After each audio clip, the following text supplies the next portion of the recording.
जय जोहार। छत्तीसगढ़ी प्रमुख प्रादेशिक समाचार के संग मैं योगेंद्र अंधारे।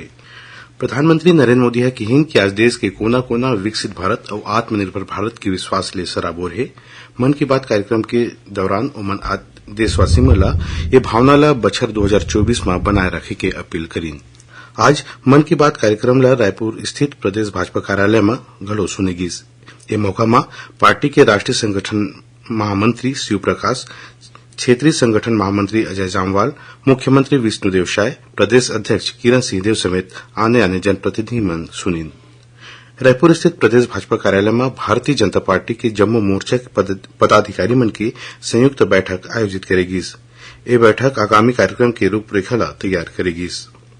राज्य मंत्रिमंडल सदस्य मन के विभाग बंटवारा के बाद काले मुख्यमंत्री विष्णुदेव साय ले भेंट करीन।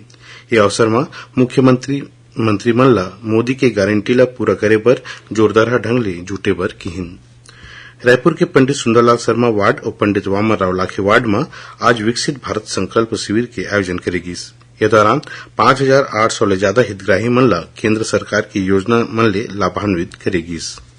रायपुर के शहीद ब्रिगेडियर उस्मान वार्ड के टिकरापारा क्षेत्र में आयोजित शिविर में लगभग 1100 पात्र हितग्राही केंद्र सरकार की योजना ले प्रत्यक्ष लाभान्वित हुई। शिविर में लोगन मन के स्वास्थ्य परीक्षण घलो करेगीस। राजधानी रायपुर के संगे संग प्रदेश भर में नवा बछर के जश्न मनाए के तैयारी जोरदार ढंग ले चलत है। नवा बछर में होए आयोजन में यदि कोनो हुड़दंग करही या शांति व्यवस्था ला बाधा पहुंचे तो ओकर ऊपर तत्काल कार्यवाही करे चाहिए। नगर निगम आयुक्त बताइन कि जम्मू बार और क्लब निर्धारित समय में बंद हो जाही। वही नशा के हालत में वाहन चलात पकड़ाए जाए में गाड़ी ला जब्त करे जाही। ये रहीस आज अब तक के प्रमुख प्रादेशिक समाचार। जय जोहार।